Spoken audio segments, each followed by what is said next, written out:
Kalau hal ini berlanjut-lanjut ya, lah saya nggak tahu apa yang bakal terjadi karena berat ya persoalan yang dihadapi ke depan. Iya. Jadi orang lebih takut untuk berbicara nanti Be ya, kalau begini Be. Nah, Assalamualaikum warahmatullahi wabarakatuh, teman-teman semua, balik lagi bersama gue Vasco Rusemi di Macan Idealis. Hari ini gue bareng Babe lagi. Gue mau diskusi sama Babe, tapi sebelum kita diskusi, kalian kalau misalnya mau berdiskusi silakan tulis di komentar mengenai tema kita hari ini. Dan siapa tahu kalian punya ide atau apapun itu, atau ada pertanyaan, silakan tanyakan di dalam kolom komentar. Mungkin nanti kita akan bahas sama Babe kalau tema-tema yang terbaik ya Be ya. Iya. Kita bahas sama Babe. Nah, jangan lupa juga disebarin kalau ini bermanfaat. Nah, ini ada pertanyaan yang harus gue tanyakan kepada Babe mengenai hal yang lagi viral nih Be. Hal yang lagi viral, Kapten Ruslan Buton. Iya. Ini kan kapten yang dilihat secara fisik itu gagah nih Be. Iya. Gagah dengan beraninya dia menyampaikan suatu fakta-fakta yang ada di masyarakat, suatu fakta-fakta yang ada di lapangan yang dari pantauannya dia, ya kan menurut dia nih Be. Nah, kalau pandangan Babe ini sekarang mengenai seorang Kapten Ruslan Buton ini gimana menurut Babe Be?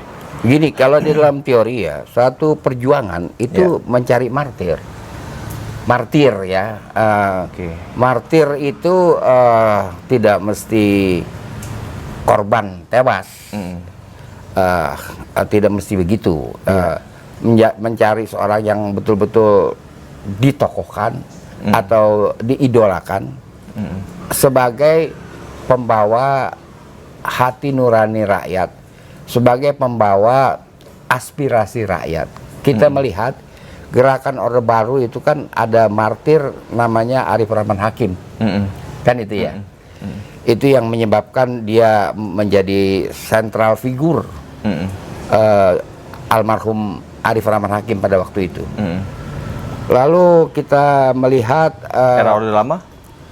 Era Orde Lama itu Peltu Sujono yang dikampak oleh PKI karena PKI nyerobot tanah di Tanjung Morawa ya. Tanjung Morawa atau di Bandar Betsi, dia nyerobot tanah itu. Peltu Sujono adalah sebagai keamanan bertindak. Lalu dilawan oleh PKI. Tentara ini Be? Tentara, Peltu Sujono. PKI berani nih Be sama tentara Be ya? Ya, itu fakta. Fakta. Jadi itu betul-betul membangkitkan beliau itu menjadi almarhum, menjadi martir ya. Yang mengikat semangat para pejuang melawan komunis pada waktu itu. Kemudian kita lanjut setelah Arif Rahman Hakim. Di zaman Orde Baru 93 ada peristiwa Marsinah ya, seorang buruh wanita yang terus melancarkan protes terhadap nasib kaum buruh di pabriknya ya kan. Lalu dia diketahui tertangkap dan dia mengalami penyiksaan gitu, ya kan? Dan dia tewas. Nah, sejak waktu itu maka merebaklah di zaman itu aksi-aksi yang sesuai dengan zamannya, keterangan-keterangan pers atau narasi-narasi mengenai hak asasi manusia pada waktu itu. Oh, mulai di situ? Iya. Muncul setelah case Marsinah. Lantas sampai dengan ada pergerakan mulai muncul pada tahun 96 muncul Majelis Rakyat Indonesia yang saya pimpin ya. Itu waktu Babe membuat Majelis Rakyat Indonesia, MRI. Iya, itu waktu kita istilahkan MARI. MARI dulu namanya. Itu apa namanya, cerita bagaimana perjuangan selalunya menanti kedatangan martir untuk apa namanya itu menjadi sentral figur. Di Filipina juga kan setelah tertembaknya Ninoy Aquino, ya kan, suaminya Cory Aquino, kan makin menggumpal. Nah, kita bicara terhadap soal yang mutakhir yang sekarang jadi viral, yaitu sebenarnya ada dua tokoh, ya kan, yaitu yang pertama Muhammad Nuh, ya kan, yang kedua adalah Pak Ruslan, Kapten Ruslan Buton. Kan dia sudah dipecat ya. Oh iya. Pak Ruslan Buton. kan sekarang masing-masing dalam lingkupnya sendiri ya kan. Kalau Pak Ruslan Buton itu dia menjalankan tugas ya untuk tidak membenarkan daerah yang dikuasainya kemasukan TKA yang Cina. TKA Cina yang tidak lengkap surat-suratnya dan sebagainya. Iya. Di dalam menjalankan tugas dengan tegas beliau menjalankan tugasnya. Lalu beliau diberhentikan dari tentara. Terus menurut versi dia katanya ada yang mencoba untuk memberikan suap ke dia untuk dibiarkan aja gitu. Oh dia nolak. Kan di video itu ada tuh Be. Ada. Di videonya Pak Ruslan Buton ini dia diberikan tawaran-tawaran lah. Dia nggak mau. Dia menolak itu. Nah itu. Jadi kalau martir kan mestinya pengertiannya orangnya sudah wafat. Ya. Tapi ini sebuah idola saja. Muncul idola dari bawah. Oke. Setiap perjuangan begitu. Pak Ruslan menjadi idola. Inilah orang mesti berfungsi sesuai dengan jabatannya seperti itu. Oke. Lah Muhammad Nuh itu muncul karena dia itu tanpa dia sadari, tanpa dia rencanakan, dia telah membuat kecelek Bambang Sud. Oke. Apa Sudnya apa ya? Susatyo, Bambang Susatyo. Iya. Kecelek, Iya. ya kan? Jadi menarik dia ada dan BPIP nih Be ya. dan BPIP. Ya. Nah, Pancasila. jadi orang, saya bicara sebagai pengamat saja, menyukai itu, menyukai peran yang dibawakan oleh Nuh. Oke. Peran yang tidak ada senarionya, ya kan dia bergulir begitu saja. Iya. Lalu di lain pihak muncul setelah Nuh adalah Pak Ruslan Buton. Nah ini yang harus dipelajari oleh para pihak yang mempunyai tanggung jawab dalam pemerintahan. Sebenarnya ini nggak boleh terjadi rumus ini, ya kan? Kalau sudah muncul idola, apalagi martir, maka eskalasi perjuangan itu meningkat. Saya lihat YouTube pemuda Muhammadiyah, kan kelemahan dari YouTube, kelemahannya tidak semua YouTube itu lokus tempat kejadian nggak disebut, datum juga kapan nggak disebut. Jadi kita lihat itu ada barisan pemuda Muhammadiyah yang panjang sekali, lalu mereka pakai masker, ya kan? Berarti ini di zaman bakteri COVID kan gitu ya. Bakteri? Kan? Iya, bukan virus? Bukan, tidak. Ini terjadi di zaman bakteri COVID. Oke. Apa yang diserukan oleh pemuda Muhammadiyah itu sama dengan yang dipintakan oleh Pak Ruslan Buton dalam suratnya, yaitu agar pimpinan negara mengundurkan diri. Pemuda Muhammadiyah juga begitu. Nah, ini sebenarnya harus ditinjau dari aspek hukum, ya kan? Ini apa? Suara-suara seperti ini mau ditempatkan sebagai apa? Saya dengar ada seminar ya kan yang membahas ini rencananya aspek hukum. Ya, yang dibuat sama UGM itu. Yang dibikin rencananya di UGM, tapi terus bubar saja kan? Ya. Itu seminarnya nggak kejadian. Sebenarnya sayang. Jadi ini disadari atau tidak disadari menjadi muncul persoalan-persoalan tentang kebebasan berbicara, kebebasan kampus. Jadi muncul lagi persoalan-persoalan ini yang sebenarnya dulu cita-cita reformasi adalah reformasi adalah untuk kebebasan berpendapat, kebebasan kampus, kebebasan berkumpul, itu gara-garanya dibikin reformasi. Itu tujuannya sebenarnya. Rencananya reformasi begitu. Tapi nyatanya di dalam perjalanan ada hal-hal seperti ini, itu harus dikoreksi oleh para pihak yang bertanggung jawab atau yang mendapat amanat ya. Harus memikirkan ini nggak bisa dibiarkan begitu saja. Yang bisa mengkoreksi kan hanya penguasa, Be. Ya itu yang bertanggung jawab kan, yang artinya yang memegang kendali sekarang ini ya itu harus, kalau enggak ya agak parah ya. Jadi dunia politik seperti ini ya kan, munculnya kasus Nuh, kasus kawan kita Pak Ruslan Buton, lalu disusul lagi berkaitan dengan masalah UGM ya, itu nggak sederhana,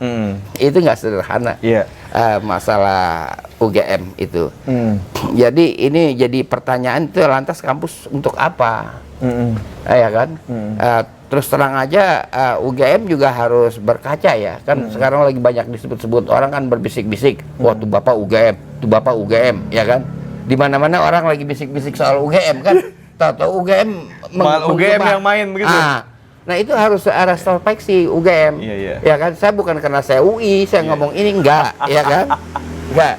Ya kan? Iya. Bukan karena itu, tapi ini kan UGM bagaimanapun kampus Indonesia. Iya. Dia harus bereskan. Kampus negeri. Kampus negeri, kalau nggak begitu kita jadi bertanya-tanya, ya dia arahnya kemana kita? Iya. Jadi kita harus mendandani perekonomian, Iya. sementara pihak keadaan politik juga seperti ini. Iya. Nah, itu harus segera ditangani. Sementara apa yang dikisahkan atau apa yang akhirnya muncul di permukaan oleh rakyat-rakyat kita ini kan, Iya. mungkin yang martir yang Babe bilang itu ini suatu perwakilan suara dari rakyat Indonesia.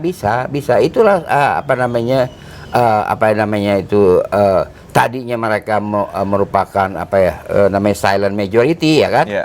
Sekarang mereka sudah mulai berbicara. Silent majority yang berbicara. Iya, jadi kalau udah silent majority mencari tempat untuk berbicara, ya kan? Itu dia akan ketemu aja jalannya.